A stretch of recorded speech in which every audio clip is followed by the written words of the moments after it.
ज्ञानाञ्जनशलाकया चक्षुरुन्मीलितं येन तस्मै श्रीगुरवे नमः। श्रीचैतन्यमनोभीष्टं स्थापितं येन भूतले स्वयं रूपकदा मह्यं ददाति स्वपदान्तिकं। वन्देऽहं श्रीगुरो श्रीयुतपदकमलं श्रीगुरुं वैष्णवांश्च श्रीरूपं साग्रजातं सहगणरघुनाथान्वितं तं सजीवं साद्वैतं सावधूतं परिजनसहितं कृष्णचैतन्यदेवं श्री राधा कृष्ण पादान् सहगण ललिता श्री विशाखान्वितांश्च।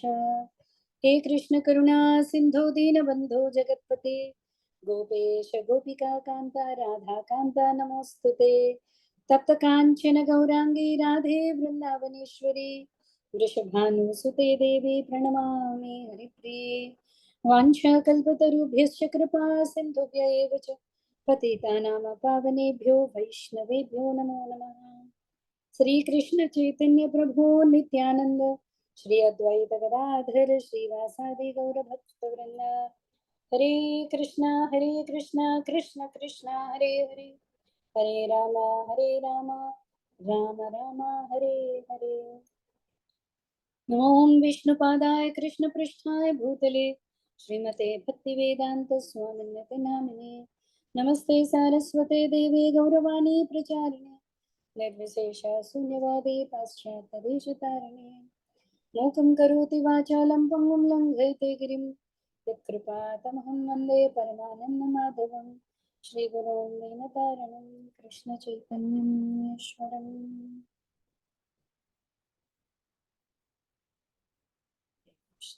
ओम नमो भगवते वासुदेवाय ओम नमो भगवते वासुदेवाय ओम नमो भगवते वासुदेवाय। नारायणं नमस्कृत्य नरं चैव नरोत्तमं देवीं सरस्वतीं व्यासं ततो जयमुदीरये। नष्टप्रायेष्व भद्रेषु नित्यं भागवत सेवया भगवत्युत्तमश्लोके भक्तिर्भवति नैष्ठिके।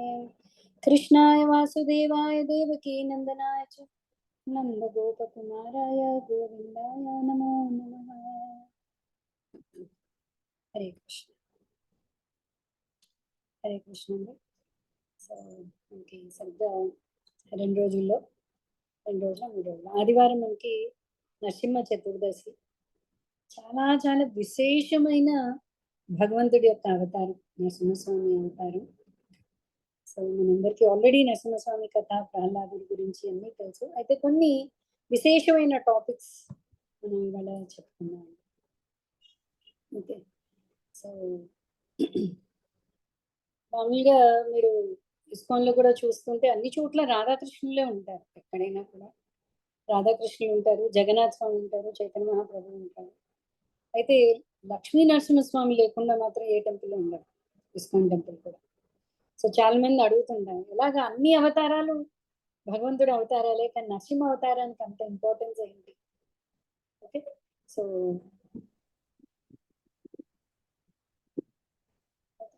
సో నరసింహస్వామికి స్పెషల్లీ ఎందుకు అంటే అతన్ని మనం విఘ్న వినాశాలు అంటాం. ఓకే, మామూలుగా ఈ భౌతిక ప్రపంచంలో అనేక విఘ్నాలు అడుగు అడుగునా ఉన్నాయి. విఘ్నాలు పదం పదం దిపత్తం, ఇక్కడ ప్రహ్లాద్ చరిత్రలోనే వస్తుంది. భౌతిక ప్రపంచం ఏంటంటే అడుగు అడుగు. ఎవరండి ఏ కంపానియన్ అని అడుగుతున్నారు? ఓకే, సో అడుగడుగు విపత్తులే. అయితే మనకి విఘ్నాలు అనగానే ఎవరు గుర్తుకొస్తారు?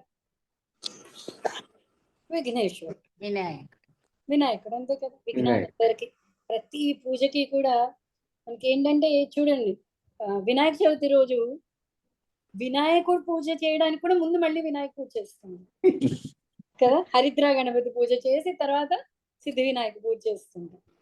అంటే వినాయకుడి పూజకే విఘ్నాలు ఉన్నా కూడా మళ్ళీ వినాయక పూజ అంటుంటాం కదా. సో విఘ్నాలన్నిటికీ కూడా విఘ్నేశ్వరుడే. అయితే మళ్ళీ నరసింహస్వామి విఘ్నాలకి దీనికి ఏంటి అంటే ఆధ్యాత్మిక సాధకులకి వచ్చి అవాంతరాలు విఘ్నాలు వేరండి. మనకు భౌతికత్వంలో మనకి కావాల్సిన కోరికల వైపు లేదా భౌతికత్వం వైపు వెళ్తున్నప్పుడు లేదా మన ధర్మాచరణ వీటన్నిటిలో విఘ్నాలు వేరు కదా. సో సో ఇక్కడ విఘ్నాలన్నిటికీ కూడా విఘ్నేశ్వరుడు. భక్తిలో వచ్చే అవాంతరాలకి విఘ్నాలకి నరసింహస్వామి. ఎందుకంటే మన నరసింహస్వామి అవతరణే చూసుకోండి ఎలా వచ్చింది, అది అస్థి నాస్తి అన్న టైప్ లో వచ్చింది. ఓకే, ప్రహ్లాదుడేమో భగవంతుడు ఉన్నాడు అంటున్నాడు, నా అస్థి లేడు అంటున్నాడు హిరణ్యకశిపుడు. ఓకే, భక్తిలో మనందరికీ కూడా ముఖ్య ఫస్ట్ ఆటంకం ఏంటి అంటే మనం భగవంతుడు ఉన్నాడు అంటున్నాం, నమ్ముతున్నాం, మనందరం భగవంతుడు ఉన్నాడని నమ్ముతున్నాం కదా. ప్రహ్లాదుడు నమ్మలేదండి, మీకు తెలుసా? ప్రహ్లాదుడు భగవంతుడు ఉన్నాడు అని నమ్మలేదు. కరెక్టా? ఇప్పుడు మన ఎండలో నడుస్తూ వెళ్తున్నాం అనుకోండి, సూర్యుడు ఉన్నాడా అని నేను మిమ్మల్ని అడిగాను అనుకోండి, సూర్యుడు ఉన్నాడని నమ్ముతున్నావా అన్నాను అనుకోండి, మీరేమంటారు? ఏం ప్రశ్న అది, మండిపోతుంది, ఎండుతోంది, మండిపోతుంది, ఎండ తగులుతుంది, నమ్ముతున్నావా ఏంటి ప్రశ్న అసలు? ఒక గుడ్డివాడిని అడిగాం అనుకోండి, సూర్యుడు ఉన్నాడా అని, సూర్యుడు ఉన్నాడని నువ్వు నమ్ముతున్నావా అంటే నమ్ముతున్నాను అంటే, వాడు చూడలేదు కానీ వాడికి ఒక నమ్మకం ఉంది, అక్కడ విన్నాడు ఇక్కడ విన్నాడు. మన సూర్యుని అనుభవిస్తున్నాం కాబట్టి నమ్ముతున్నావా అనేది పిచ్చి ప్రశ్న, అవునా కదా? ప్రహ్లాదుడిది అది. మనందరం భగవంతుడిని నమ్ముతున్నాం, ప్రహ్లాదుడు భగవంతుడిని అనుభవిస్తున్నాడు. హిరణ్యకశిపుడు అడిగితే ఏమని చెప్తున్నాడు? ఎక్కడా లేడు అంటున్నాడు హిరణ్యకశిపుడు. చిన్న గ్రామర్ మిస్టేక్ ఉంది నాన్న అందులో అంటున్నాడు. ఎక్కడా కాదు, డా దీర్ఘం తీసేయి, ఎక్కడ లేడు హరి అంటున్నాడు. ఎక్కడా లేడు అంటున్నాడు హిరణ్యకశిపుడు. అవునా? అస్థి నాస్తి మధ్యలో నరసింహ అవతారం అనేది జరిగింది. చాలా కూడా సంధ్యావతారం అంటారు. సంధ్యావతారం అంటే సంధ్యా సమయంలో వచ్చాడని, లేదా నరుడికి మృగానికి మధ్య ఉన్న అవతారం అని. ఓకే, యాక్చువల్లీ ఈ సంధ్య మనందరం కూడా ఏంటి అంటే ఈ డ్యువాలిటీస్ లో ఉన్నాం, ద్వంద్వాల్లో ఉన్నాం. సుఖం దుఃఖం, మానం అవమానం. ఆహా, పొగిడిన రోజు మునవ చెట్టు ఎక్కేస్తున్నాం, నెక్స్ట్ డే అక్కడి నుంచి పడిపోతున్నాం. ఓకే, ఎవరు అనంగానే కృంగిపోతున్నాం, అన్ని ద్వంద్వాలే మనకి, సుఖం దుఃఖం. యాక్చువల్లీ నరసింహ చరిత్ర మన భాగవతం తీసుకుంటే భాగవతంలో ఎలా మొదలవుతుంది తెలుసా అండి? రాజసూయ యజ్ఞం జరిగింది కదా, మనకి తెలుసు. కృష్ణుడు యుధిష్ఠిరుడు రాజసూయ యజ్ఞం జరిగినప్పుడు ఎవరికి అగ్రపూజ జరిగింది? కృష్ణుడికి. సో కృష్ణుడిని అగ్ర సింహాసనం మీద కూర్చోబెట్టినప్పుడు అందరూ హర్షించారు, మహామహులు వచ్చారు రాజసూయ యజ్ఞంలో, ఒక్కడు తప్ప. ఒక్కడికి మాత్రం చాలా ఇబ్బంది పడిపోయాడు. ఎవరది? శిశుపాలుడు ఒప్పుకోవట్లేదు. కృష్ణుడు ఏమిటి, అగ్రాసనం ఏమిటి అని శిశుపాలుడు దూషించడం మొదలెట్టాడు. ఆ తర్వాత శిశుపాలుడి వధ జరిగింది. శిశుపాలుడు కృష్ణుడి యొక్క సుదర్శన చక్రంతో వధింపబడ్డప్పుడు అందరూ చూస్తూ ఉండగా శిశుపాలులోంచి ఒక జ్యోతి వెళ్ళి కృష్ణుల్లో ఎంటర్ అయిపోయింది, కృష్ణుల్లో ప్రవేశించింది. ఓకే, మరి ఆశ్చర్యపోతున్నారు. యుధిష్ఠిరుడు కూడా, అక్కడ నారదుల వారు ఉన్నారు, నారదుల వారి దగ్గరికి వెళ్ళి, నారదుడు భక్తి మార్గానికి మొట్టమొదట ప్రామాణికుడు ఎవరు అంటే నారదముని అండి. నారదుడు లేదే భక్తి సూత్రాలు అర్థం అవ్వదు. ఓకే, సో వ్యాస భగవానుడు కూడా నారదుడి దగ్గర నుంచే కన్ఫర్మ్ చేస్తున్నాడు భక్తి యొక్క సూత్రాలను. ఓకే, సో నారదుడి దగ్గరికి వెళ్ళి యుధిష్ఠిరుడు అడుగుతున్నాడు. ఆ చిన్నప్పటి నుంచి తెలిసే శిశుపాలుడు, చిన్నప్పటి నుంచి కూడా కృష్ణ ద్వేషి. ఓకే, అయితే శిశుపాలుడు వధింపబడ్డప్పుడు ఈ జ్యోతి వెళ్ళి భగవంతుడి దగ్గరికి ఎలా చేరిపోయింది అని ప్రశ్న అడుగుతున్నాడు అనమాట. ఓకే, అప్పుడు నారదుల వారు సంభాషణ మొదలు పెడుతున్నారు. అలా మనకి సప్తమ స్కందం మొదలవుతుంది భాగవతంలో. ఇంకా నరసింహ చరిత్ర ఎక్కడ అంటే సప్తమ స్కందంలో 10 చాప్టర్స్ ప్రహ్లాద చరిత్ర మనకి. ఓకే, సో అప్పుడు నారదుల వారు చెప్తున్నారు. అప్పుడే యుధిష్ఠిరుడు కూడా అడుగుతున్నాడు. యాక్చువల్ గా మనం చూస్తే దేవతల్ని సపోర్ట్ చేస్తుంటాడు భగవంతుడు, రాక్షసులనేమో సంహరిస్తూ ఉంటాడు. భగవద్గీతలో ఏమని చెప్పాడు? సమోహం సర్వభూతేషు నమే ద్వేష్యోస్తి నా ప్రియ. నాకు ఎవరి మీద ద్వేషం లేదు, ఎవరి మీద ప్రియం కాదు అంటున్నాడు. కానీ ఈ కథలన్నీ వింటుంటే ఎలా అనిపిస్తుంది? దేవతలంటే పార్షియాలిటీ చూపిస్తున్నాడు కదా అని ప్రశ్న అడుగుతున్నాడు. ఒకసారి అటుపక్క అలా అనిపిస్తుంది, ఇంకోవైపు చూస్తుంటే ఇంత ద్వేషించే శిశుపాలుడు కృష్ణుని ఎలా ఎంటర్ అయ్యాడు? చాలా మంచి ప్రశ్న. చెప్పంగానే నారదుడు అంటున్నాడు, సాధు పృష్ఠ ప్రశ్న ఇది. చాలా అద్భుతమైన ప్రశ్న. మీకు కరెక్ట్ గా శ్లోకం చదువుతాను చూడండి.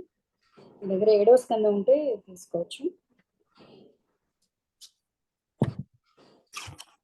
ప్రహ్లాద్ చరిత్రలో మనకి చాలా అద్భుతమైన శ్లోకాలు ఉన్నాయండి. ఓకే, ఇక్కడ సుఖదేవ్ గోస్వామి చెప్తున్నాడు, పరీక్షిత్ అడుగుతున్నాడు ఎలాగా ఈ పార్షియాలిటీ. సాధు పృష్టం మహారాజా హరేశ్చరితమద్భుతం యద్భాగవత మాహాత్మ్యం భగవద్భక్తివర్ధనం.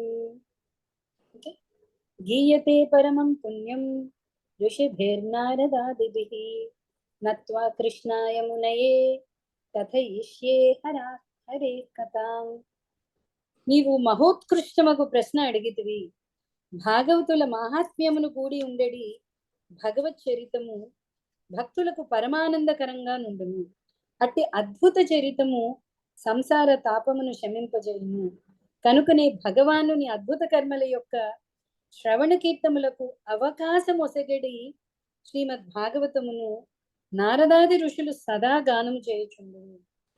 తొలుత శ్రీల వ్యాసదేవునికి వందనములను సిగి పిదప శ్రీహరి కర్మలను గురించి వివరించబడి. శ్రీహరి కర్మ అన్ని చోట్ల మనకు ఉత్తమ శ్లోకాలు వస్తుంది. హరే అద్భుత కర్మణ అని వస్తుంది. ఓకే, సో నరసింహస్వామిని ఈ కాంటెక్స్ట్ లో ఎందుకు తీసుకొచ్చారు అంటే, యాక్చువల్లీ ఫస్ట్ ఈ ద్వంద్వాల క్వశ్చన్ చూద్దాం. ఎలాగా అసురులు అంటే అసురుల్ని సంహరిస్తుంటాడు, భక్తుల్ని రక్షిస్తుంటాడు. యాక్చువల్గా ఈ సుఖం దుఃఖం మాన అవమానం అన్ని ఎవరికండి? ఎవరైతే దేహ భావనలో ఉన్నారు, అంతే కదా. నేను అనుకున్నప్పుడే సుఖము దుఃఖము శత్రువు మిత్రుడు అని వస్తుంది. భగవంతుడు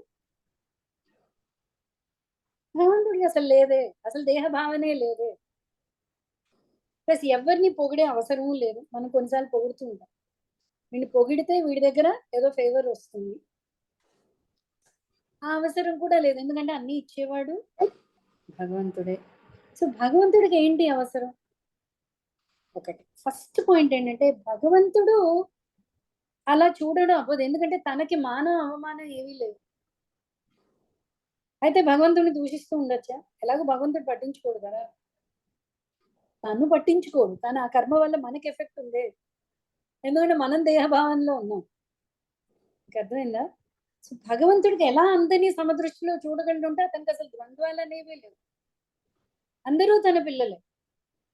తల్లి ఎలాగైతే తేడా చూపించదో, మంచివాడా చెడ్డవాడా, తను దూషిస్తున్నాడా దూషించట్లేదా, భగవంతుడు కదా తేడా లేదు.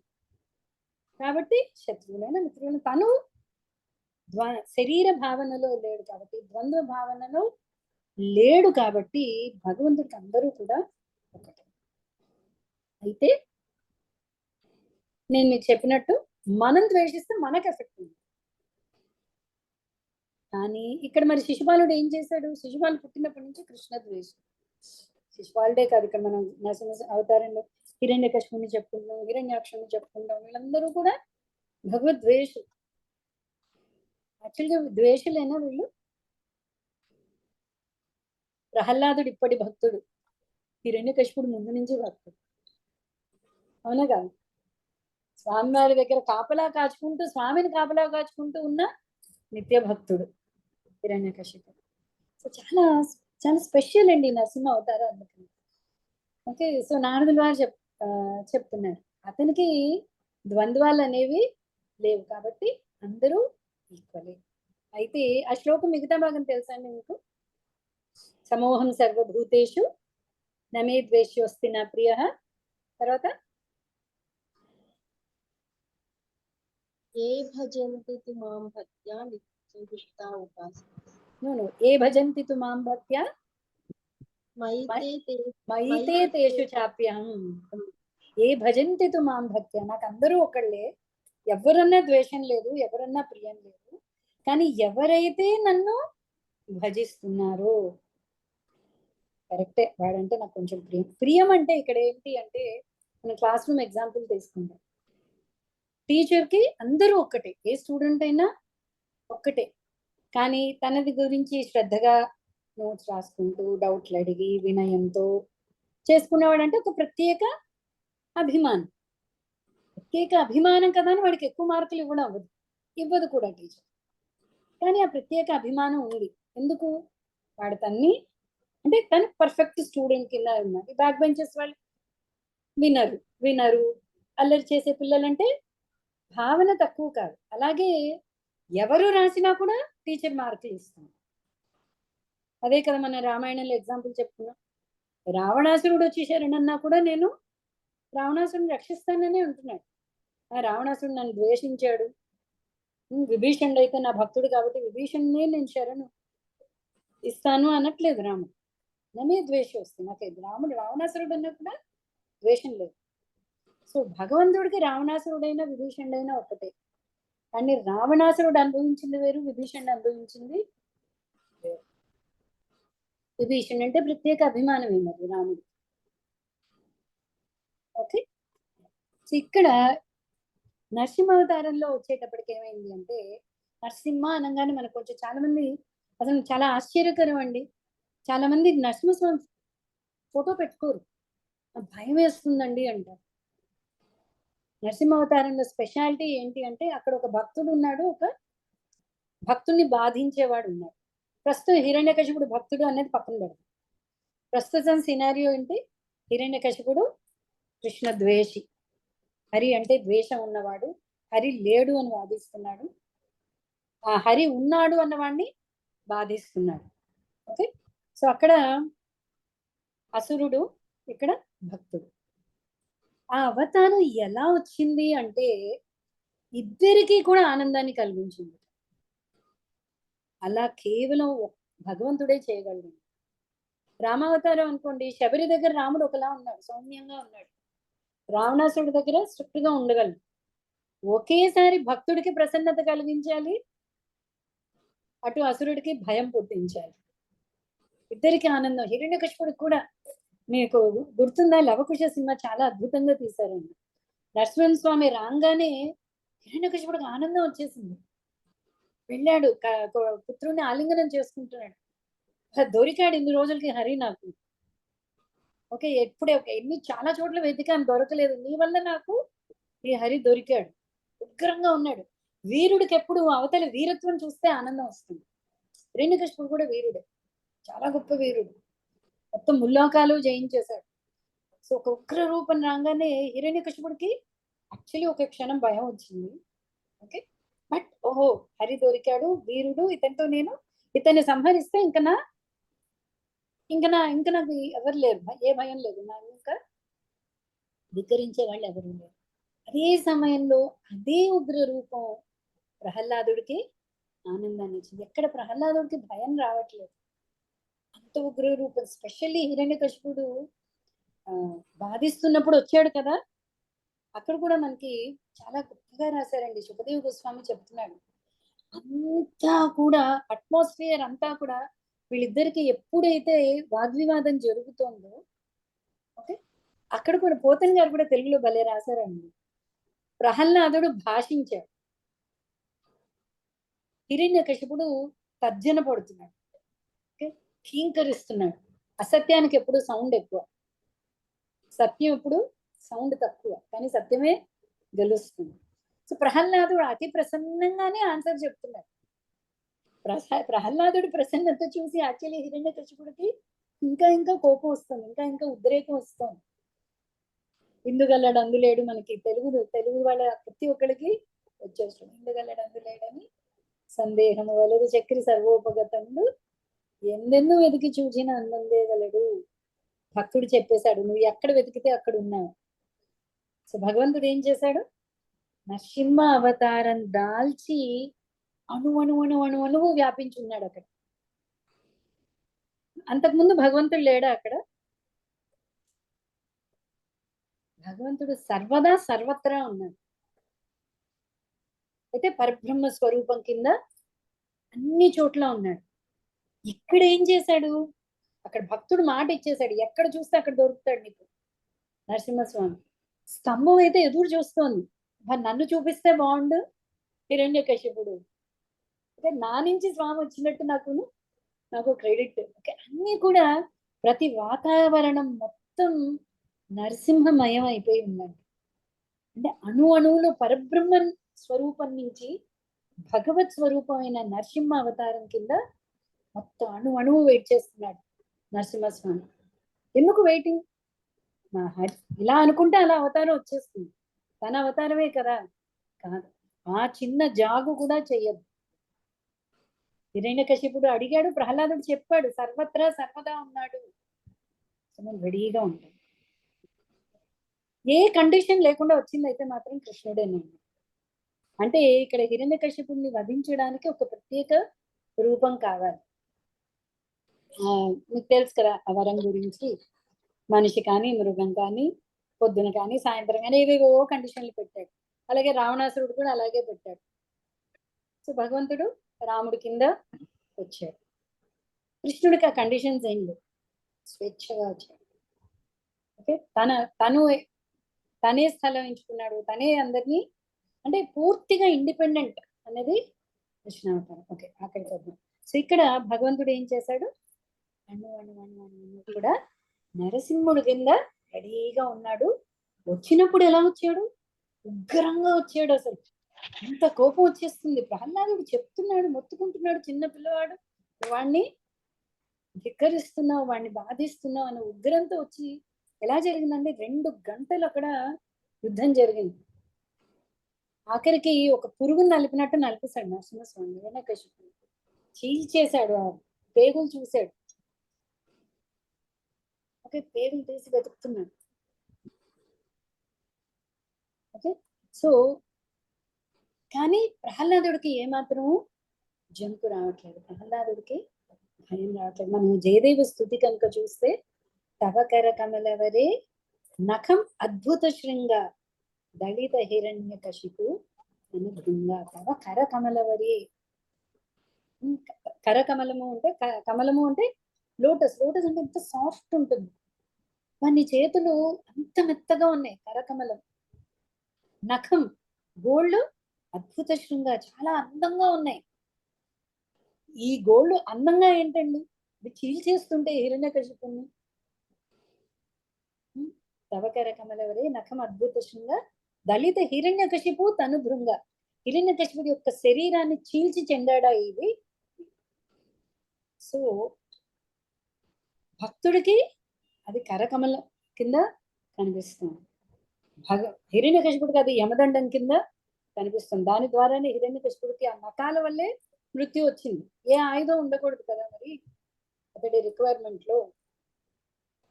ఓకే, సో అందుకని అక్కడ స్పెషల్లీ చాలా ఆటంకాలు కలిగించాలని చూశాడు ప్రహ్లాదుడికి భక్తికి. ఆ ఆటంకాలన్నీ కూడా ఎప్పుడైతే అంటే పారిపోయి వెళ్ళిపోయాయో, అందుకని భక్తిలో ఆటంకాలకి నరసింహస్వామి. స్పెషల్లీ కలియుగంలో భక్తి అనేది కూడా చాలా చాలా కష్టం అండి. భక్తి సాధన అనేది కష్టం, ఎక్కడి నుంచి ఎక్కలేదు.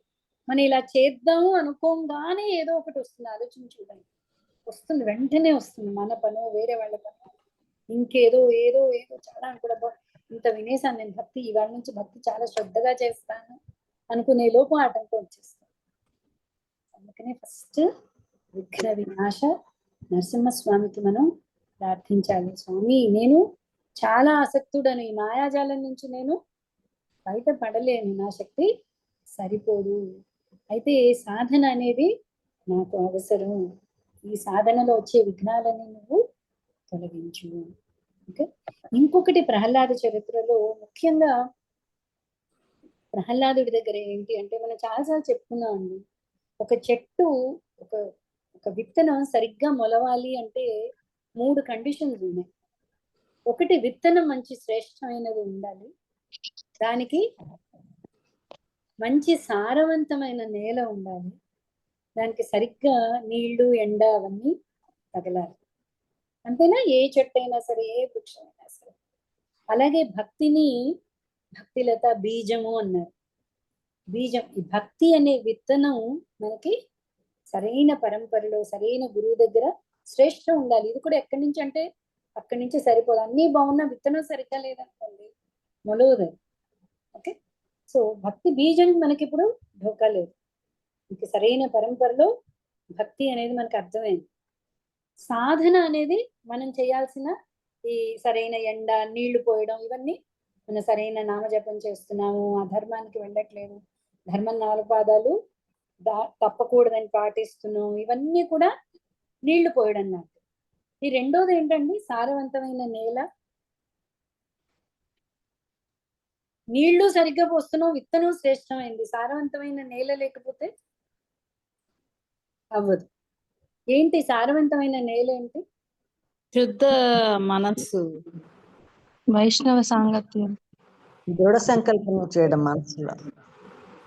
మనకున్న గుణగణాలు, దృఢ సంకల్పంతో పూజించండి. మనకున్న గుణగణాలు మనలో ఏంటున్నాయి? ఎంత అనర్థాలు కూడుకుని మన హృదయం. ఎవరు చెప్పారు? సవిత గారు, మీరు ఏంటి చెప్పారు ఆన్సర్?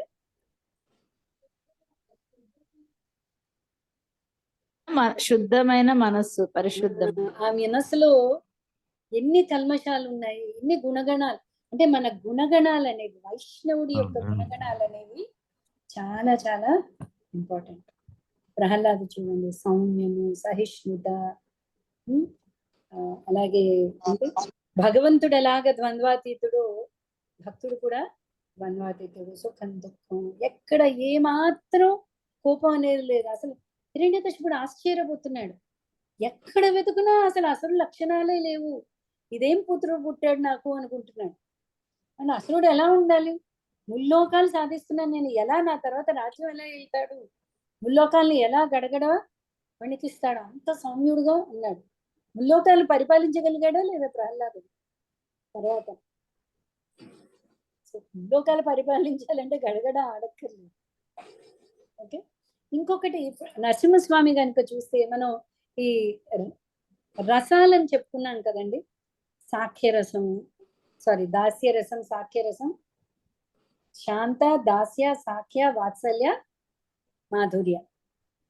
ఓకే, అయితే నరసింహస్వామి ఏ రసంలో వస్తాడు? ఉగ్ర రూపంలో ఉంటాడు. వాత్సల్య రసం. ఇప్పుడు వాత్సల్యం భీభత్సం ఉంది యాక్చువల్లీ, కరెక్ట్. అవి సెకండరీ రసాస్. ఈ కరుణ, భీభత్సం, క్రోధం, కరెక్ట్. భీభత్స రసం నరసింహస్వామి. భీభత్స రసం ఎవరికి? హిరణ్యకశిపుడికి. హిరణ్యకశిపుడికి. ప్రహ్లాదుడి దగ్గర అతడిది వాత్సల్య రసం. ఓకే, సింహం పిల్ల సింహం కదా అని తల్లిని చూసి భయపడదు, మిగతా జంతువులు భయపడతాయి సింహాన్ని చూడంగానే.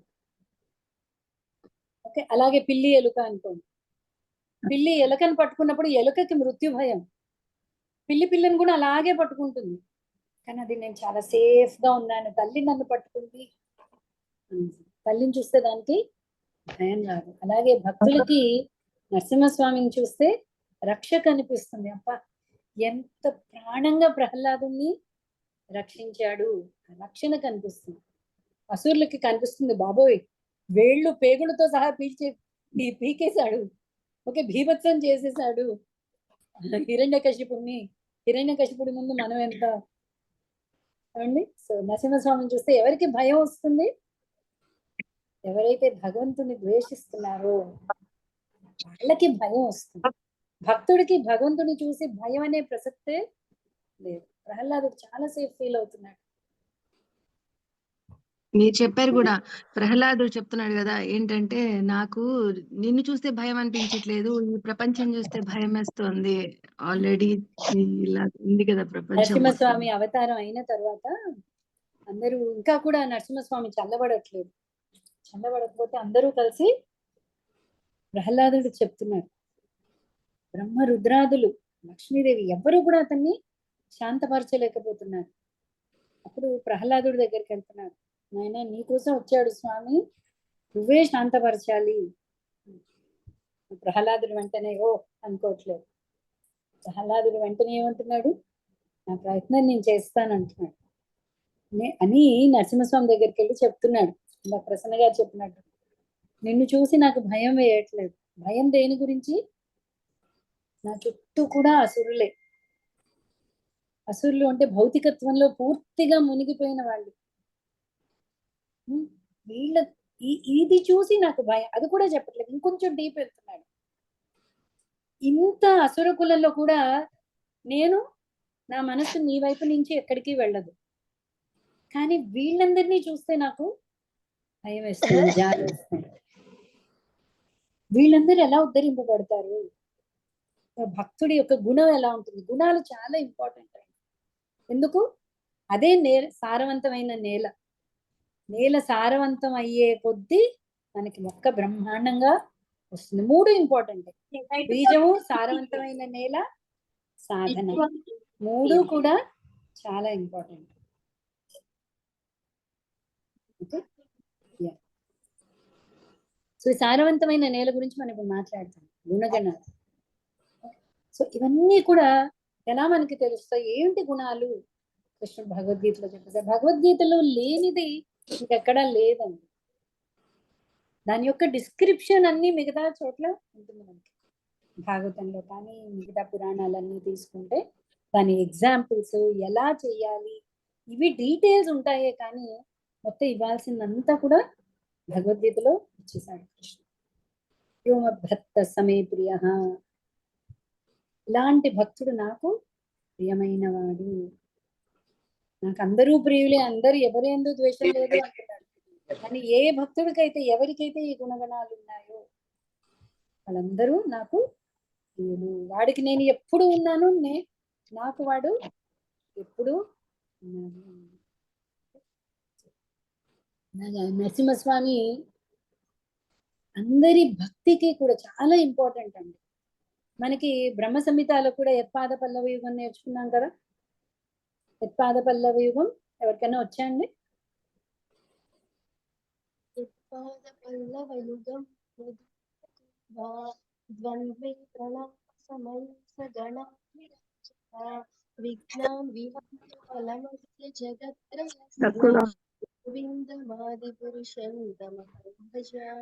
విఘ్నాన్ విహంతు మలమస్య జగత్రయస్య. జగత్రయము అంటే ముల్లోకాలు. ముల్లోకాలు అంటే ఇక్కడే. ముల్లోకాల్లో ఏ విఘ్నాలు వచ్చినా గణాధిరాజ, ఆ గణాధిరాజ ఏం చేస్తున్నాడు? యత్ పాద పల్లవ యుగం, ఎవరి పాదాలని నిత్యము పట్టుకుని ఉన్నాడో ఆ విఘ్నాలని తొలగించే శక్తిని ఆ పాదాల దగ్గర నుంచి తీసుకుంటున్నాడు. ఆ పాదాలు ఎవరివి? నరసింహస్వామి. ఇక మళ్ళీ నరసింహస్వామి అనగానే కృష్ణుడి నుంచి నాన్ డిఫరెంట్. ఇక్కడ భగవంతుడు అనగానే ఏంటి? నరసింహస్వామిని కూడా చాలా మంది త్రిమూర్తి అవతారం అంటారు. త్రిమూర్తులు అనగానే కూడా ఒకడేనండి. నారాయణుడు అంటే త్రిమూర్తులే. ఎందుకు? సృష్టి, స్థితి, లయ. మనం చూస్తాం ఈ 3 కూడా గుణావతారాలు ఎవరివి? నారాయణుడు, భగవంతుడు. సో భగవంతుడే 3 అవతారాలు. ఆ భగవంతుడు ఎవరు? నరసింహస్వామి. ఇంకొకటి, నరసింహస్వామి ప్రత్యేకించి ఇక్కడ హిరణ్యకశిపుడి కోసం కొంతమంది చెప్తుంటారు. యాక్చువల్లీ నరసింహ అవతారం హిరణ్యకశిపుడు డిజైన్ చేశాడు అంటే హిరణ్యకశిపుడు ఇలా కోరుకున్నాడు, నాకు ఇలా కావాలి, అలా కావాలి. కానీ ఆచార్యులు చెప్తారు నరసింహస్వామి, రామ అవతారం ఇవన్నీ కూడా నిత్య అవతారాలు, నిత్యము ఉన్నాయి. ఓకే, సో ప్రహ్లాదుడు నరసింహస్వామి లోకానికి వెళ్తాడు, హనుమంతుడు అయోధ్య లోకానికి వెళ్తాడు. ఇవన్నీ కూడా ఆధ్యాత్మిక జగత్తు. సో ఆధ్యాత్మిక జగత్తు ఈ టైం నుంచి వచ్చింది అని చెప్పడం, అవి నిత్యం, నిత్య రూపాలు అవన్నీ కూడా. అయితే ఎక్కడ ఆ పర్పస్ ఉందో ఆ రకంగా భగవంతుడు అనేవాడు ఆ రూపం దాల్చి అక్కడ రావడం అనేది కొంతమంది అక్కడ. సో అలా స్వామి రావడం అనేది యాక్చువల్లీ కూడా నిత్య రూపమే. ఎప్పుడు అంటే నిత్యము నరసింహావతార రూపం అనేది ఉంది. ఓకే, సో ఇక్కడ హిరణ్యకశిపుడు కోరుకున్న దానికి అది మ్యాచ్ అయింది కాబట్టి ఆ రూపంలో స్వామి అక్కడ దర్శనం ఇవ్వడం అనేది జరిగింది. ఇదంతా అయిపోయిన తర్వాత యాక్చువల్లీ మీకు ఇంకొక ఇందులోనే మనకి చాలా ఇంపార్టెంట్ శ్లోకాస్ ఉన్నాయండి. మనం చదువుతున్న నవవిధ భక్తి ఏంటి ఎన్నో పేజీ అనిత? ఎన్నో పేజీ? లేదు, ఇంకా చూస్తున్నాను, ఒక నిమిషం. ఓకే, సో ఇదంతా కూడా మనం ఫస్ట్ వైరభావం గురించి మాట్లాడాం కదా. అక్కడ ఒక ఇంపార్టెంట్ శ్లోకం ఉంది 7వ స్కందంలో 26వ శ్లోకం చూడండి. 7వ స్కందం 26 మొదటి అధ్యాయమా? మొదటి అధ్యాయం, 2వ అధ్యాయం. 2వ అధ్యాయం కాదు, మొదటి అధ్యాయం. మొదటి అధ్యాయంలో 26 శ్లోకం 26. పేజ్ కూడా 26. అదే తస్మై ద్వైరా అనుబంధేన నిర్వైరేణ భయేన వా నేహ కామేన వా యజ్ఞాత్ కథంచిన్నేచ్ఛతే పృథక్. కనుక వైరము, భక్తి యోగము, భయము, స్నేహము లేదా కామము వంటి అన్నింటి చేత గాని లేదా వానిలో ఒక్కదాని చేత గాని బద్ధజీవుడు తన మనస్సును భగవంతునిపై నిలిపినచో ఒకే ఫలము లభింపగలదు. తన ఆనందమయ స్థితి వలన భగవానుడు ఎన్నడును శత్రుత్వ మిత్రత్వములచే ప్రభావితుడు కాడు. వైరం చేత భగవంతుడి, ఇప్పుడు హిరణ్యకశిపుడు వైరం చేతనే కదా, స్పెషల్లీ వైరం చేత స్మరణ అనేది మనం హిరణ్యకశిపుడు కానీ అలాగే కంసుడిని కూడా చెప్పుకోవచ్చు. కంసుడు కూడా నిత్యము భగవద్ధ్యాసలో ఉన్నాడు, కానీ వైర భావనలో ఉన్నాడు. ఓకే, భక్తి అంటే నిత్యం భక్తి స్మరణ మన ప్రహ్లాదునే చెప్పుకోవచ్చు. మూడోది భయం. భయానికి ఎవరు పెట్టుకున్నారు? భయం యాక్చువల్లీ ఎగ్జాంపుల్ ఆచార్యులు గోపికల్ని ఇచ్చారు. ఎందుకు అంటే గోపికలకి కృష్ణుడిని అంటే చూడడానికి కూడా వాళ్ళకి భయం. ఎందుకు? వాళ్ళందరూ కూడా వివాహితులు. ఓకే, ఆ సంఘం రూల్స్ దాటగలమా? అఫ్కోర్స్ వాళ్ళు అన్ని దాటి వచ్చేసారు అనుకోండి. ఓకే, సో అలాగా భగవంతుణ్ణి, అలాగే కామం దగ్గర కూడా గోపికల్ని చెప్పుకోవచ్చు. వాళ్ళకి కృష్ణుడి మీద కామం ఉండడం వల్ల అది ప్యూరిఫై అయిపోయి శుద్ధ భక్తి కింద అది మారిపోయింది. ఓకే, అలాగే స్నేహం అనగానే మనకి స్నేహ భావనలో నిత్యం స్మరణ చేసింది పాండవులు, రుక్మిణి, వీళ్ళందరూ. అంటే ఏంటంటే ఇవన్నీ కూడా ఫేవరబుల్, భగవంతుడికి అనుకూల భావన, ప్రతికూల భావన. ఏ భావనలో అయినా సరే భగవంతుడి యొక్క ధ్యాస కలుగుతోంది అంటే నిత్యము అది వాడికి ముక్తినే ఇస్తుంది. అయితే మరి తేడా ఏంటి? రెండు ఒకటేనా? కంసుడికి ముక్తి వచ్చింది, ప్రహ్లాదుడు వీళ్ళందరూ కూడా భౌతికత్వం నుంచి బయటపడిపోయారు. అయితే ఆ రెండిటికి తేడా ఏంటి మరి? యాక్చువల్గా అండి, ద్వేషిస్తే కంసుడిలా ద్వేషించాలి కృష్ణుడు.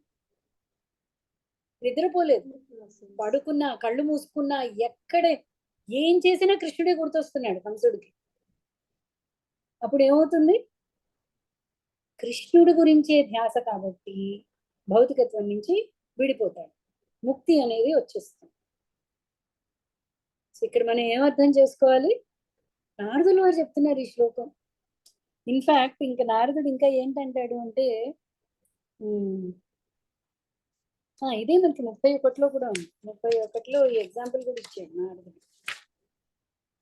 గోపికలు కామం వలన, కంసుడు భయం వలన, శిశుపాలాదులు ద్వేషం వలన, యాదవులు బంధుత్వం వలన, పాండవులు స్నేహం వలన, మేము భక్తి వలన కృష్ణ కరుణను బడయుట జరిగినది. ఓకే, ఇది చెప్తూ ఓకే, ఇంకొక శ్లోకం, నాకు ఆ నెంబర్ కనిపించట్లేదు. ఏం చెప్తున్నాడంటే నారదుడు, నాలాంటి భక్తుడి కంటే కూడా శిశుపాలుడు లాంటి వాళ్ళు ఇంకా గొప్పవాళ్ళు. ఎందుకు? భక్తిలో అయినా నేను కొన్నిసార్లు మర్చిపోయానేమో నాకు తెలియదు, కానీ శిశుపాలుడు, కంసుడు లాంటి వాళ్ళు ఎప్పుడు భగవంతుడిని మర్చిపోలేదు వాళ్ళు. సో ఇది తీసుకుని వెంటనే మనం అయితే నారదుడి కంటే కంసుడు గొప్పవాడు అనుకోడు. నారదుడు అక్కడ వినయంతో తన్ని తను తక్కువ చేసుకుని మాట్లాడుతున్నాడు అంతే తప్ప, ఇక్కడ ఆచార్యులు చాలా గొప్పగా రాస్తారు. అంటే ద్వేషంతోనే ముక్తిని పొందగలిగితే ప్రేమతో ఉన్న వాడికి ఏమిస్తాడు కృష్ణుడు? ఆలోచించండి. అంటే ముక్తి కంటే హైయెస్ట్ ఏదో ఇవ్వాలి కదా, అంతేనా కాదు?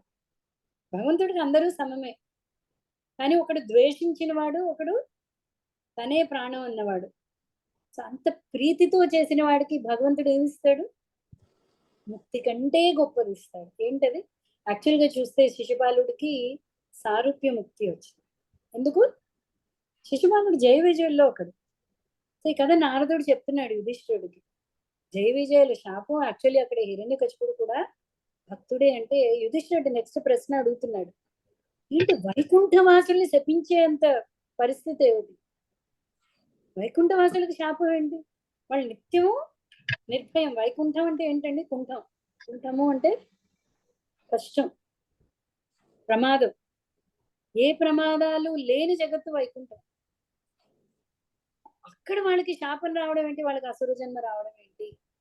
మళ్ళీ అది అడిగినప్పుడు మళ్ళీ నారదుల వారు ప్రహ్లాద చరిత్ర చెప్తూ, దితి మనకి అవన్నీ తెలుసు కదండి, అందుకని మళ్ళీ నేను ఎక్కువ డీటెయిల్ గా ఇక్కడ చెప్పట్లేదు. రేపు ఒకసారి మనం మళ్ళీ మొత్తం నరసింహ చరిత్ర చెప్పుకోవచ్చు. నేనేమనుకున్నానంటే నరసింహ చరిత్ర మీరు చాలా సార్లే విని ఉంటారు. సో ఇందులో భాగవతం నుంచి తీసుకుని మనం ముఖ్య ఇంపార్టెంట్ పాయింట్స్ మనం తీసుకోవచ్చు అనుకున్నాం. సో ఇక్కడ అది సో యుధిష్ఠిరుడు అడుగుతున్నాడు అనమాట. 34, 35 తీసుకుంటే,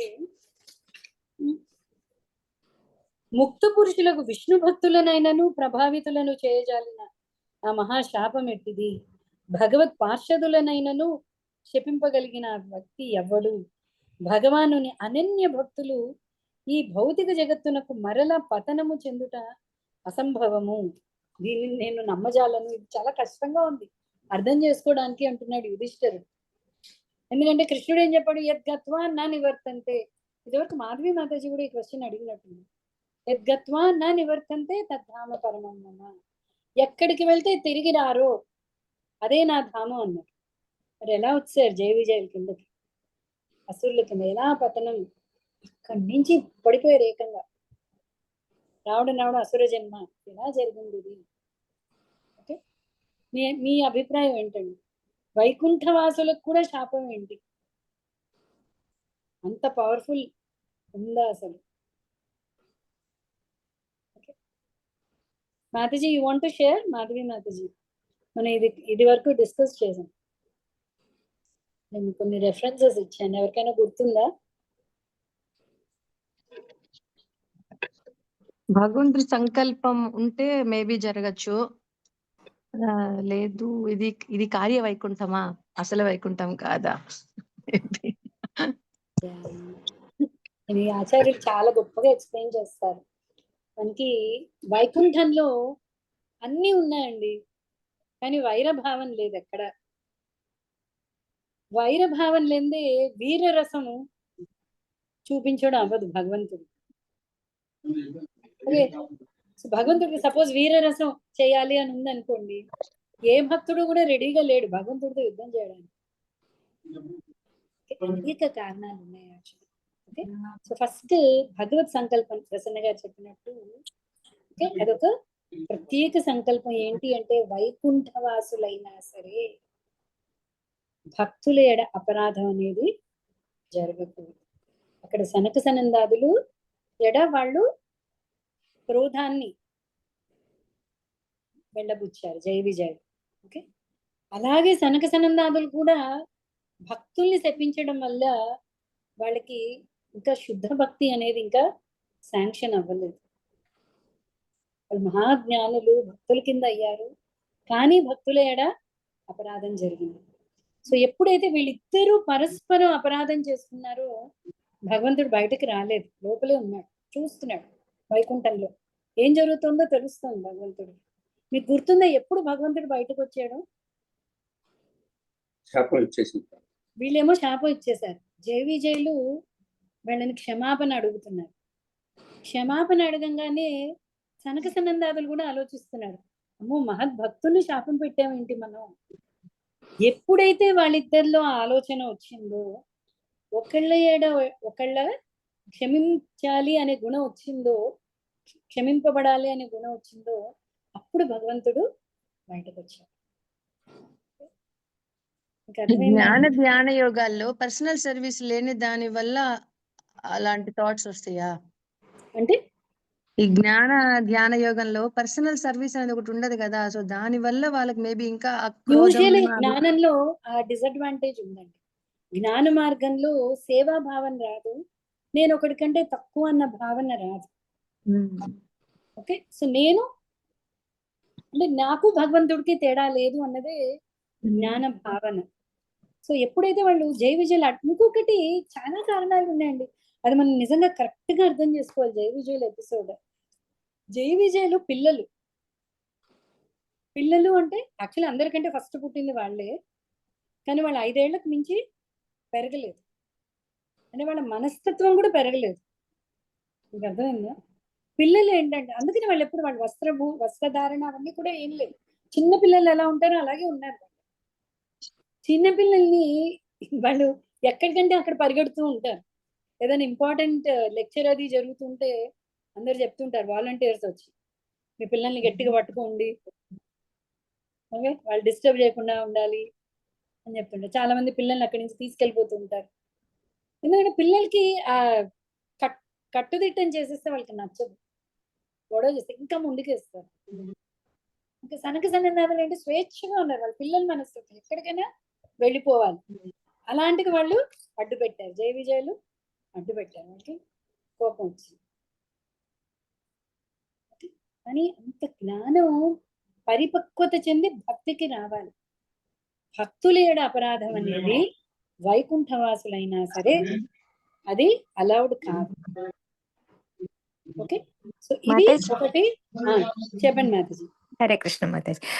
ఇది మన ఈ సనక సనందాదులు అప్పుడు వచ్చినప్పుడే కదా, అందుకే మామూలుగా లిబరేషన్ కూడా వద్దంటారు కదా, ఎందుకంటే సర్వీస్ చేయలేము కృష్ణకు పర్సనల్ గా అని చెప్పేసి వాళ్ళ జ్ఞాన మార్గంలో లిబరేట్ అయినారు. కానీ వాళ్ళకు ఈ భక్తి అనేది లేదని తెలిసి అప్పుడు విష్ణు బయటికి వస్తే ఆ తులసి పాదాల నుంచి వాళ్ళకి అప్పుడు భక్తి ఇంట్రెస్ట్ వస్తది కదా మాతాజీ. అవును, తులసి వాసనతో శ్వాస.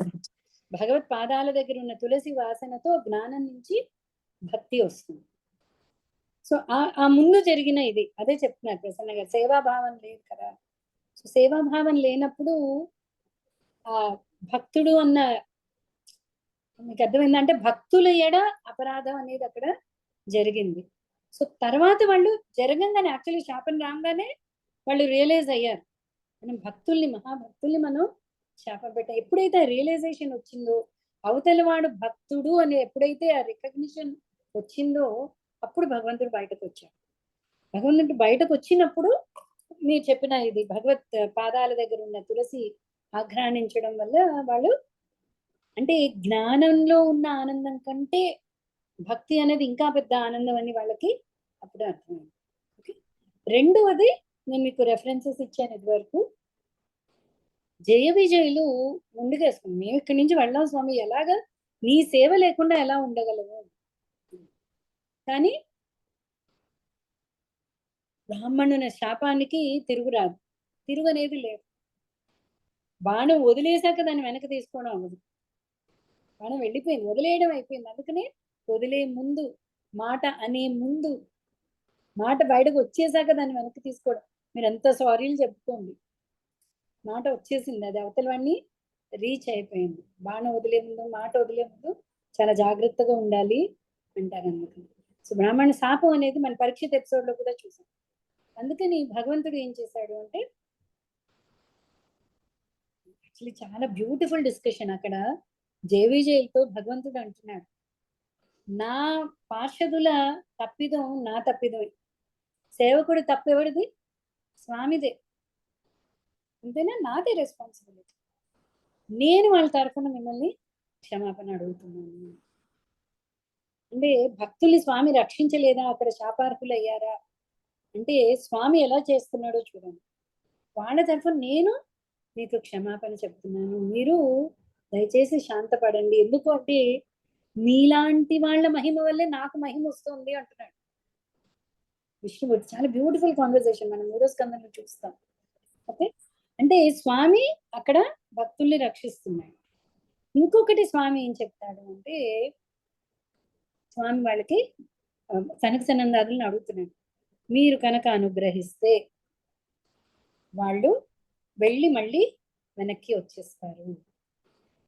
సనక సనందాదులకు అర్థం కావట్లేదు, స్వామి మనల్ని పొగుడుతున్నాడా, ఏం చేస్తున్నాడు, పొగుడుతుంటే వీళ్ళకి ఇబ్బందిగా ఉంది. ఓకే, స్వామి నువ్వు వాళ్ళని ఎలా అనుగ్రహించినా మాకు ఓకే.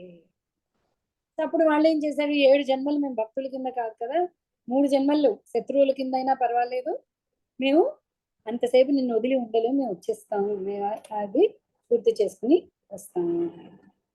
అక్కడ భౌతికత్వానికి సరిపడా దేహాలు వాళ్ళకి ఇవ్వబడ్డాయి, కానీ వాళ్ళు పార్షదులు అక్కడే ఉన్నారు. ఇంకా అర్థమైందండి, జయ విజయులు వైకుంఠంలోనే ఉన్నారు, వాళ్ళ యొక్క అంశ అనండి, లేకపోతే అంశ అంటే ఏంటి, వాళ్ళే కానీ వాళ్ళ యొక్క కొన్ని ఫీచర్స్ ఇక్కడ ఈ అసుర జన్మకి సరిపడా ఫీచర్స్ ని వాళ్ళు తీసుకొని ఇక్కడ ఆ శరీరం దితి గర్భం వాళ్ళిద్దరు కూడా దితి గర్భాన్ని ప్రవేశించారు. ఇది మనకి వామన అవతారంలో మనకు ఆ రెఫరెన్స్ వస్తుంది. ఎప్పుడైతే వామనుడి మీద యుద్ధానికి వెళ్ళారో ఓకే, అక్కడ జయ విజయులు కూడా వస్తారు స్వామితో పాటు. ఓకే, సో జయ విజయులు ఆల్రెడీ జయ విజయులు అక్కడ ఉన్నారు, స్వామి వదిలేయలేదు, వీరరసం కోసం వచ్చారు, వచ్చి స్వామి వాళ్ళతో పాటు వచ్చారు. ఇంకా అర్థమైంది, ఎందుకంటే తన భక్తుల రక్షణ తనదే, వాళ్ళతో పాటు వచ్చాడు, తిరిగి స్వామి చేతులు సంహరింపబడడం వల్లే వాళ్ళు మళ్ళీ తిరిగి స్వామి దగ్గరికి వెళ్ళిపోయారు. జయ విజయులు చాలా స్పెషల్ కేస్, కానీ శిశుపాలుడు వీళ్ళే కాబట్టి. అలాగే కంసుడు వీళ్ళందరినీ కనుక చూసుకుంటే మనం వీళ్ళకి సాయుజ్య ముక్తి ఇవ్వబడింది. సాయుజ్య ముక్తి కంటే మిగతా ముక్తి ఇంకొంచెం పెద్దది, సారూప్య సామీప్య అవన్నీ, వీటన్నిటికంటే మించినది భక్తియుత సేవ. దాంట్లో ఈ ముక్తులు ఇవే 5 ముక్తులకి ప్లేస్ లేదు. సాయుజ్య ముక్తే కాదు, సారూప్యే కాదు, సామీప్య, సాలోక్య, సాష్టి, వేటికి కూడా భక్తుడు ఇంపార్టెన్స్ ఇవ్వట్లేదు. మీకు అలాగే గజేంద్రుడు భక్తితో సారూప్య ముక్తి పొందాడు. కానీ జయ విజయులు వాళ్ళు సారూప్యం, వాళ్ళు ముందు నుంచి కూడా భగవత్ రూపంలోనే ఉన్నారు వాళ్ళు. ఎందుకు, వైకుంఠంలో అందరూ కూడా సారూప్యమే, భగవంతుడి రూపమే, శంఖచక్ర గదా పద్మాలు, నీలమేఘశ్యామ వర్ణము, ఇవన్నీ కూడా. కాకపోతే శ్రీవత్స చిహ్నము, కౌస్తభము ఈ మాత్రం స్వామివారికి ఉన్నాయి, మిగతా వైకుంఠ వాసులు కదండి. ఓకేనా అండి, రేపు కొంచెం ప్రహ్లాదుడు చెప్పిన టీచింగ్స్ గురించి కొన్ని తీసుకున్నామండి భాగవతం నుంచి. ఓకే, నరసింహ చరిత్ర మీకు అందరికీ తెలిసిందే, హిరణ్యకశిపుడి యొక్క బ్రహ్మ గురించి తపస్సు చేయడం కానీ, శాపం రావడం కానీ, ఆ తర్వాత ప్రహ్లాదుడిని కష్టపెట్టడం కానీ. ఓకే, సో ప్రహ్లాదుడి టీచింగ్స్ అనేవి చాలా ప్రభుపాద వారు అయితే సపరేట్ గా టీచింగ్స్ ఆఫ్ ప్రహ్లాద్ మహారాజ్ అని ఒక బుక్ చేశారు. అంటే అంత ఇంపార్టెంట్ టీచింగ్స్ ప్రహ్లాద్ మహారాజ్. ప్రహ్లాదుడిది మనకి ఎందుకు ఇంపార్టెంట్ అంటే, సారవంతమైన నేల కావాలి, మిగతా అన్ని చేసినా చేయకపోయినా సారవంతమైన నేల, మిగతా అన్ని కూడా చేయాలి, సాధన చేయాలి, కానీ సారవంతమైన నేల చాలా ఇంపార్టెంట్. మన భక్తుల గురించి ఎందుకు వినాలి అంటే, ఆ గుణగణాలు వినంగా వినంగా వినంగా మనకి ఏమనిపిస్తుంది, ఇది కదా గుణం అంటే అని అనిపిస్తుంది. సో అవి గుణగణాలు మనం అలవాటు చేసుకోవడానికి ప్రయత్నించాలి. ఓకేనండి, ఇంకేమైనా పాయింట్స్ ఉంటే మీరైనా కూడా చెప్పచ్చు. మంచి మంచి మంచి శ్లోకాస్ ఉన్నాయి ప్రహ్లాద చరిత్ర. పునశ్చర్విత చర్వణానం ఇందులో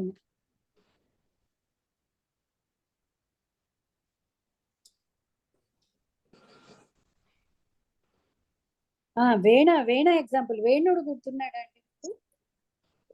వేణుడు కూడా చాలా, అంటే మనం అన్ని ఉత్కృష్ట అంటుండే, అయితే నికృష్ట రాజు అనమాట. నేనే భగవంతుణ్ణి అని చెప్పే రాజు. నేనే భగవంతుణ్ణి అన్నవాడికి భగవంతుడి మీద ధ్యాస లేదు. హిరణ్యకశిపుడు ఏమన్నాడు? హరి హరి హరి అనే ఆలోచిస్తున్నాడు. ఎక్కడ హరి ఎక్కడ హరి అని వెతుకుతున్నాడు. వేణుడు ఏమన్నాడు? నేనే దేవుణ్ణి అన్నాడు. నేనే దేవుణ్ణి అన్నవాడు హోప్లెస్ కేజ్ అండి, అయిపోయింది వాడు. భగవంతుడు ఉన్నాడు, వాడిని నేను ద్వేషిస్తున్నాను అంటే అది వేరే విషయం. నువ్వు భగవంతుడిని నమ్మేసి నిత్యం ద్వేషిస్తున్నావు కాబట్టి కంసుల్లానో శిశుపాలుల్లానో ఉద్ధరింపబడతావు. నేనే భగవంతుణ్ణి అనేవాడికి అసలు ఉద్ధరణ అనేది లేదు. అది హరిచింతన కింద రాదు. అర్థమైంది? అది హరిచింతన కింద రాదు. పౌండ్రకుడు ఏం చేశాడంటే నేనే కృష్ణుడు అన్నాడు. కానీ అక్కడ ఏం చేశాడంటే కృష్ణుడు రూపమే నిత్యం మెడిటేట్ చేసేవాడు. శంఖ చక్రాలు, కృష్ణుడు చక్రం పెట్టుకుని ఉంటాడు, అయితే నేను చక్రం పెట్టుకుంటాను. సో కృష్ణుడు కాన్సెప్ట్ అక్కడ తీసుకొచ్చేసాడు పౌండ్రకుడు. సో పౌండ్రకుడికి కూడా సారూప్య ముక్తి వచ్చింది. కృష్ణుడి రూపం మీద ధ్యానం చేసేవాడు పౌండ్రకుడు. ఎక్కడో ఒక చోట మనం భగవంతుని యాక్సెప్ట్ చేస్తే బయటపడతాం. కానీ ప్రతికూల భావంలోనే బయటపడినప్పుడు అనుకూల భావంలో బయటపడమే కాకుండా భగవంతుడికి సామీప్యంలో ఉంటాం. భగవంతుడి లీలా ప్రవేశము అంటామండి. భక్తులకి అది అన్నిటికంటే హైయెస్ట్ ఇది. భగవంతుడి లీలలో భాగం అవ్వాలి. కృష్ణుడు అదే చెప్తున్నాడు, అన్ని నేను అనుకున్నట్టే జరుగుతుంది, మీరు అనుకున్నట్టు ఏం జరగదు చెప్పేశాడు. అర్జున, నువ్వు అనుకున్నట్టు జరగదు, నేను అనుకున్నట్టే జరుగుతుంది. You just become my instrument. నువ్వు నా చేతిలో ఒక పరికరం అంతే. నువ్వు కాకపోతే వీళ్ళందరూ బతుకుతారని కాదు, నా సంకల్పమే ఇక్కడ జరుగుతుంది. అన్ని చోట్ల అంతే, మనకు ఆప్షన్ ఏం లేదు. అది మనం యాక్సెప్ట్ చేయడంలోనే భక్తి అనేది. ఎలా అయితే అర్జునుడు ఏం చెప్పేశాడు లాస్ట్ లో, కరిష్యే వచనం తవా, నువ్వు ఎలా చెప్తే నేను అలా చేస్తాను. ఇప్పుడు ఏంటంటే భక్తితో ప్రీతితో కృష్ణుడి కోసం కృష్ణుడు చెప్పాడు, సో నేను చేస్తాను. కృష్ణుడికి అది ఇష్టం. అలా మన సాధన చేస్తూనే ఉండాలని. ఎందుకంటే అనేక జన్మల నుంచి మనల్ని కూడబెట్టుకుని ఉన్నాం. ఈ నేల సారవంతం ఎలా అవుతుంది? సాధన నీళ్లు పోయాలి, గుణగణాలు అలవాటు చేసుకోవాలి భక్తుల గురించి. అందుకే వినాలి, అందుకే భాగవతం వచ్చింది. భాగవతం కేవలం భగవంతుడి గురించి మాట్లాడట్లేదు. భగవంతుడు తన గురించి తన భగవద్గీతలో చెప్పేశాడు. భగవంతుడిని భక్తులతో కూడి భాగవతం. భక్తులు తీసేస్తే భాగవతంలో ఏం లేదు, భగవంతు తీసేసినా ఏమీ లేదు. అది రెండు కాంబినేషన్.